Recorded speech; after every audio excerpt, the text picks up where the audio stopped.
Good afternoon, folks. Welcome to the latest Mighty Mainframe chat. I have two very smart guests today with me. It's Steven Perva and Armin Kramer. And those two guys published the report and a blog a couple of weeks back. And I read both of your blog and report, and I was thinking, oh my God, are those guys secret twin brothers? Because your line of thinking was so much similar, and obviously we are talking about the main topic in the mainframe community, which is mainframe modernization. So I was wondering, do you guys already know each other? I mean, do you met somewhere and then you prepare everything? Have you ever met to discuss mainframe modernization? Yes, of course, we did meet recently in Las Vegas. So it was really a funny story because we met, and I was really proud of giving about 5 presentations and being on stage 5 times. And then I met Steven and I told him, hey, I have 5 presentations. And he told me, oh, 5? What is 5? I have 7. And so I guess both of us, we had really nothing of the conference because we were nearly all the time on the stage. And I tried to get a session for Steven. I didn't manage it. It was impossible. So we saw us walking by and, hi, how are you? How are your presentations? Fine, thank you, bye. I had to give the next one. And it was really funny to meet him there. Yeah. And so we promised next time maximum 2 presentations, not more. And I'm really curious. Did it work, Steven? It kind of worked. I ended up missing shared DC. And Armin's absolutely spot on. He and I have crossed paths a number of times, and it always seems to be the same story, right? It always seems that we're talking similar subjects, we're walking past one another, and a few times we've been fortunate to sit on panels together. Yeah. And that's how I know Armin best, is sitting alongside him and hearing his stories from when he was at Dativ working on their DevOps transformation. And he and I it's always great to see him anytime we see each other. But to your point, when I saw that we had published similar articles at about the exact same time, I was like, man, I feel like I stole Armin's homework here, right? Because the sentiment was almost identical. And it was really awesome and validating to see that we both share those views. I knew that we had shared similar views, but to see it on paper is a whole different experience than just sitting next to one another talking about it. Yeah, so it seems like that we were sitting nearby writing this, both of us. It was really funny, yeah. Yeah, pair programming almost. Yeah, exactly. Pair blocking, yeah. So let's start the serious discussion, and I would kick off with the main question from my perspective. I mean, both of you are encouraging mainframers and mainframe shops to modernize. And we all know that modernizations can have a lot of different meanings, but myself as a consultant, I speak to many people around the globe, and I found so many mainframe shops frozen in the 90s or even earlier. So how come they don't modernize? Steven, what do you think? What really blocks them? Yeah, what your question reminds me of, like, when my career started, and I have a succinct answer to this, and then I have a longer answer. I'll give you kind of somewhere in the middle. When I started, I remember working as a systems programmer and seeing a compressed job. Someone had sent me a copy of a compressed job that they had, and because I needed one for some maintenance I was applying, and I looked at the creation date of the job, and it was like 3 months before I was born. And I was like, is this really this old? And they said, yeah. And I said, well, hasn't anything changed since then? And they said, no, it just works, right? So that's kind of my short answer to your question, right? Like, we've all heard the old mantra, like, if it ain't broke, don't fix it, right? And that's kind of the gift and the curse in the mainframe space, is that by and large, businesses are empowered not to change because the system is so resilient, it just doesn't fail. Mm-hmm. So sometimes I think business processes continue to function, whether they're quick or not, they continue to function. And because the system continues to function, we largely find ourselves neglecting the system And you do see these environments that are literally a snapshot in time from the late 80s, the 90s, whatever it might be. And because they haven't needed much care and feeding, other than like the select few people who have been triaging, minor emergencies to keep the system from apparently failing, I think that modernization goes by the wayside, because with other systems, you find you have to basically rebuild them every once in a while. And so you have that opportunity to look at it from a fresh perspective. Whereas in the mainframe space, ZOS specifically, we don't have that luxury all the time, because the system doesn't fail. It continues to chug along. And because it is a critical business item, you have no intent to take any sort of risk with it, because it runs your business. So you're like, I don't feel comfortable taking a risk with it. And so you sit still. So even the backward compatibility of the platform is kind of a curse in the sense of modernization, I would say. I mean, this is certainly a great thing, but I mean, that's one reason which also prevents you for the modernizing, because everything works. Right. I mean, even the assembler program for many years ago works on Z16 and hopefully on the one around the corner. Yeah. Yep. One of the aspects is Armin, you touched that in your blog. I mean, the mainframe itself doesn't need redesign. I mean, the architecture and the features are already top notch. But you mentioned specifically modernizing the mindset. Mm-hmm. And at the same time, these specific aspects of adoption of mainframe technology from the young mainframers and especially Gen Z.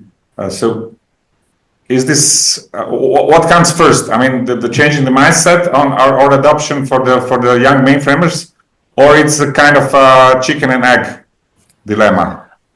Yeah, that's really difficult to answer, because that's what we figured out when migrating to the modern DevOps processes. So that there is a lot of technology, existing technology, modern technology, that it's not really in combination with the mainframe in the minds if you talk to someone else. So the mainframe seems to be old, but the mainframe is not really old. No, it is the most modern machine we know. So with the C next, it will be the even more modern machine we know. So it's not a problem of the machine. In my opinion, it's a problem of the mindset of the people working with the mainframe.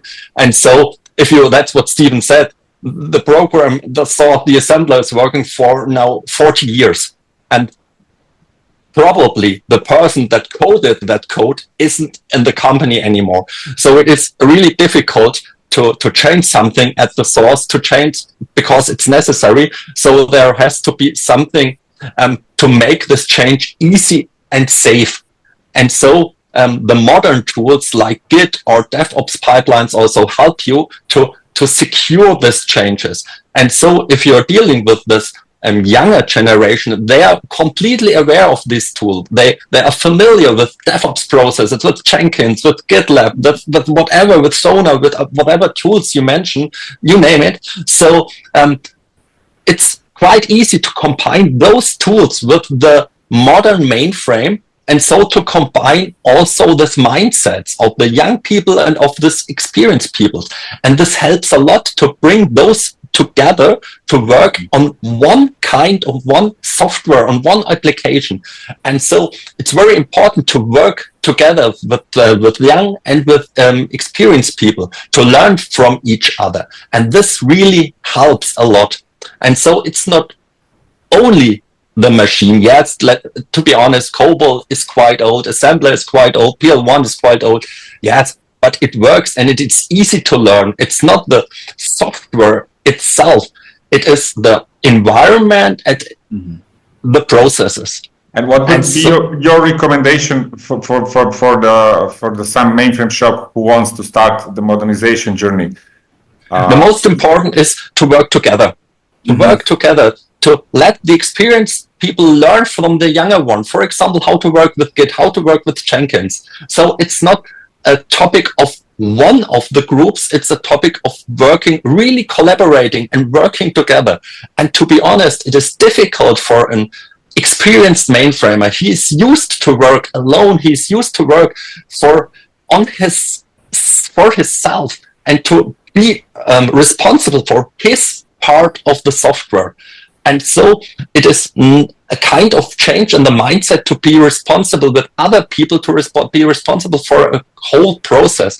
So it is very important to work together to get young people dealing with the mainframe, and then start by step, first migrating, for example, to Git, then choosing a pipeline, then working with a pipeline, and then it's step by step, and at least you have a whole DevOps process, even at the mainframe.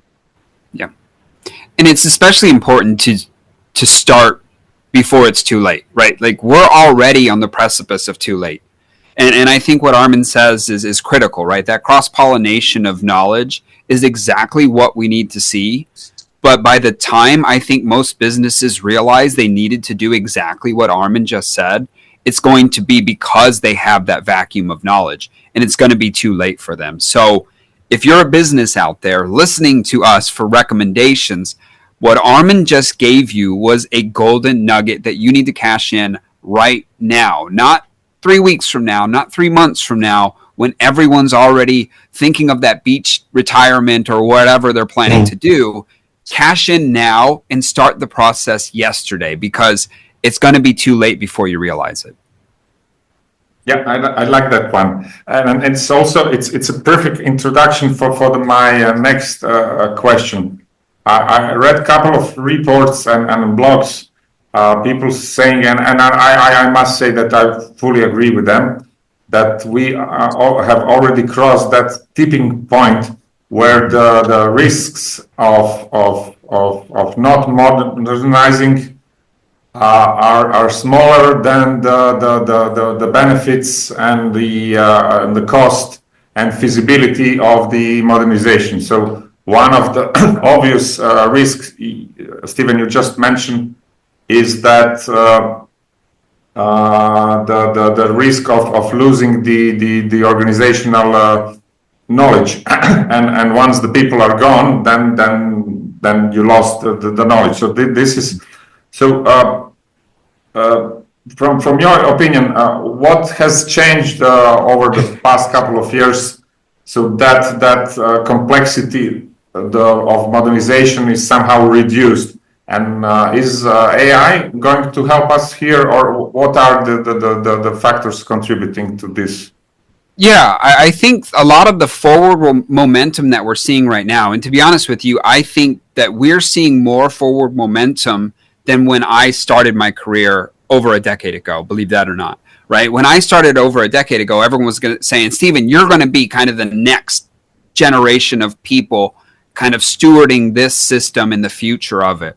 And here we go 10, now 15 years later. And I'm like, well, when is this supposed to happen? Because back when I was first coming in, everyone was saying, everyone's going to be gone in a handful of years and you're going to be in charge. And I was thinking to myself, yes, now I can finally do some stuff, right? But that never showed up. But like, now we're starting to see it show up. And I think we're starting to see it show up because the mainframe is starting to play a part in the larger IT ecosystem instead of being kind of this island that nobody has kind of any interaction with. And we're starting to learn from the rest of the IT ecosystem, our distributed and our cloud systems, where they've built up resilience and they've built processes like Armin was describing with DevOps pipelines and all of this stuff, because they haven't had the resiliency and the longevity that our mainframe systems have had. That was a necessity for them to build in this sort of availability, right? So now we understand more from that side of the industry how to mitigate risk, and we're starting to apply that on the mainframe side. So we're saying, well, why can't we just have more test environments? Why can't we provision on-demand spaces where we can, test things and learn in good ways? So that's, I think, a big part of the forward momentum. The talent vacuum is another piece of it, right? You have that group of people that we've been saying we're going to leave. Some of them have actually left, and we're starting to say, hey, it's actually challenging to continue to push forward because we don't know who's going to inherit this work going forward. And then you see people starting to step up. You see things like the Z Open community. You see other communities popping up that are trying to create really huge knowledge transfer efforts. Mighty Mainframe is one of them, right? Where they want people to come together and talk about the mainframe in a new and exciting way and share knowledge that matters. So to the second part of your question, is AI going to be a part of it? I think naturally AI is going to end up being a part of it because even me, right? Like I'm not the new generation, believe that or not now.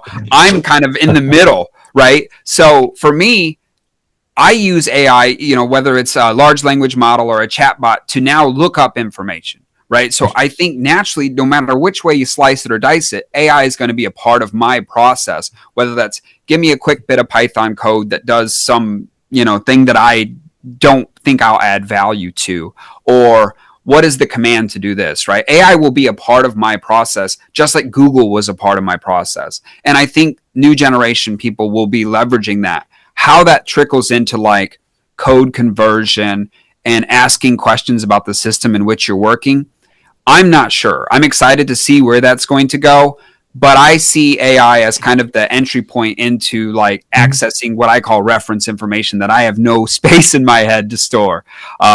So I hope that answers the question that you were asking. Yeah, absolutely. And I would ask Armin for the right-hand side of the equation.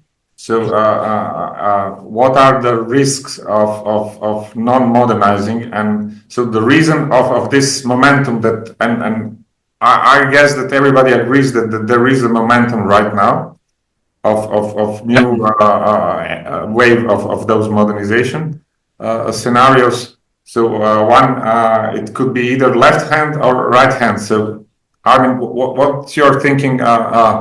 Maybe the right hand is, so the risk is increased, and you already touched it a couple of times. What do you think?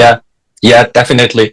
So there is the risk, because if you are dealing with the mainframe applications, we already mentioned that everything should be running, and everything is running. So the mindset is there's no need to do anything. But as I already mentioned, that the problem is that some of the sources, some of the programs are perhaps not here anymore. You can't deal with them anymore. You have no people to deal with them. And so perhaps they are retiring. Probably they are retiring. And so you lost the younger people and you lose the experienced people. And so you have if you miss the point, then you have no one to handle the sources. And so this is really dangerous for a shop if the backbone isn't working anymore, because it really is always the backbone. If you have a mainframe, it is the most important machine in the company. Definitely it is. And so everything has to work fine. And so we are used to that everything is working, and so we are quiet, and so nobody knows us. But this is really dangerous, and so you have to deal with the young people, with the technology, with the processes to modernize them, so that you can be sure that your backbone is working. And so the risk is really existent, and it's really dangerous to deal with and play with this risk. Just remind me, recently I had a conversation with one of the clients, and we were discussing about the skill gap, and he said, no, we don't have a problem. And I was kind of surprised. I mean, everybody has the skill gap problem, but a little bit later in conversation, he admitted that he don't have the skill gap problem right now, but over the next 2 years, about half of their system programmer population is about to be retired. So then we had the problem 2 years ago. Yeah. So that's the problem, because it's easy if the processes and the tools are working.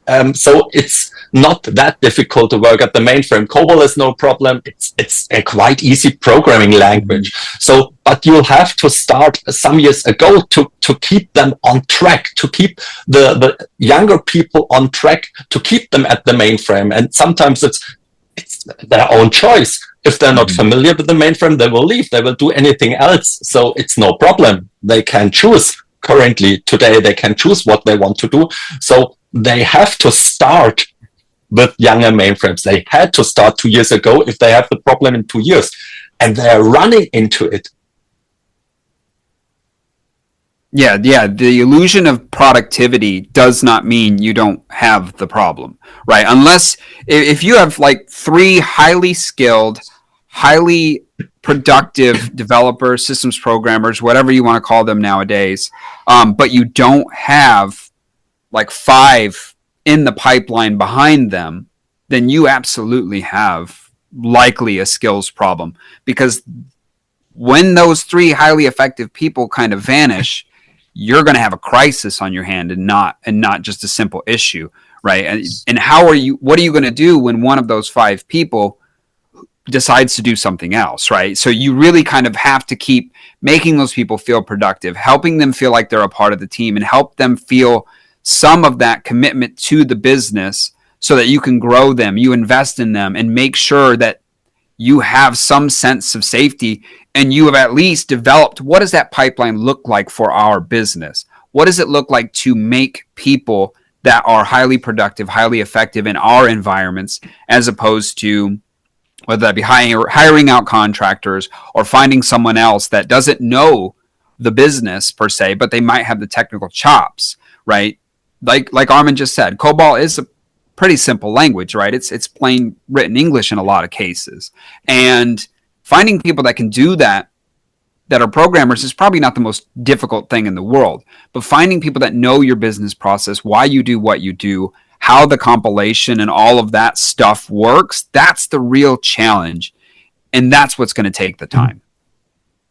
And so even if they are not doing the fancy stuff at the mainframe, they are doing the important stuff at the mainframe. And that's something they should know, and that's something the management should let them know. Mm-hmm. Yeah, exactly. That was my question. I see that many mainframers has a problem to articulate the business value. So I'm back on the left-hand part of the equation again. So because if you just tell your management about the problems with the staff retirement, skill gap, whatever, they feel like you're just scaring me off and trying to push my reaction because of fear, and nobody wants to be scared. So I feel like mainframers has a problem to articulate the benefits of business values that can get out of the mainframe platform, especially in the context of modernization. So, is this, Steven, something that you see as an issue within the mainframe community? Yeah, I think that a lot of mainframers have to understand that business drivers, I was actually thinking about this morning, oddly enough, was that business drivers are key to forward momentum and forward motion, right? Like if you can't articulate in a way that somebody who's making business decisions, someone who may not write COBOL, might not write JCL, might not know anything about the mainframe technically, if they can't understand what you're talking about, it's going to be very difficult for decisions to be made. And for me, I'm on a relatively small team, on the team that I'm on, and one of the most obvious signs that we have to have, talent overlap is when somebody takes a vacation, right? Your management team, your vice president, your executive team, they are not on the system triaging problems, writing code. They're not doing these things. But when you take a vacation and you're getting a text message during the day, when you're sitting on the beach trying to enjoy yourself or riding your bike, right? Or doing whatever, because something critical just happened and you're having to pull over, stop at the coffee shop and say, hey, this is what you need to do. You're never disconnected, right? And I think a lot of people need to learn to communicate business value. So in the example I just gave, right? Let somebody know, hey, I was on vacation and I received 3 or 4 calls and that's me getting burned out as an employee. That's a business conversation that you're having. Like if I can't relax at the time that I need to relax, then we have a business problem and not so much a technical problem or a skills issue, right? That's a real business problem. So my advice to the mainframe community, the technicians in the community, is try to attach some tangible human value to the things that you're talking about that leads to some sort of business outcome, right? Good things sell on the story. They don't sell on the number of lines of code or the amount of effort it took to apply X amount of ZOS PTFs or whatever. So when you start talking about that, I've probably lost half your audience already by just even bringing those terms up, right? But if I say, hey, I was on a 2-week vacation and somebody messaged me because they didn't know how to mount a certain file system or whatever, suddenly we're having a very different conversation. And someone's saying, well, you're getting bothered on vacation. We can't have that. And it's like, yeah, because they understand that I'm a critical resource and they don't want to lose me. So that attaching some sort of meaningful narrative to what we need to do as technicians, I think is really going to help make some change in our ecosystem.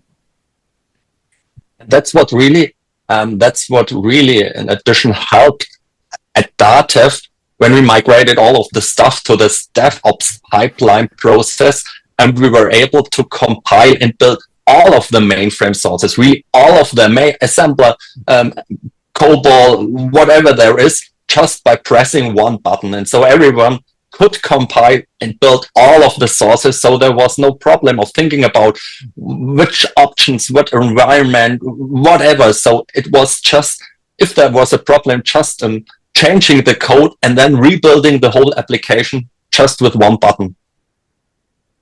Yeah, that's the end game. Absolutely. So thank you guys for nice chat today.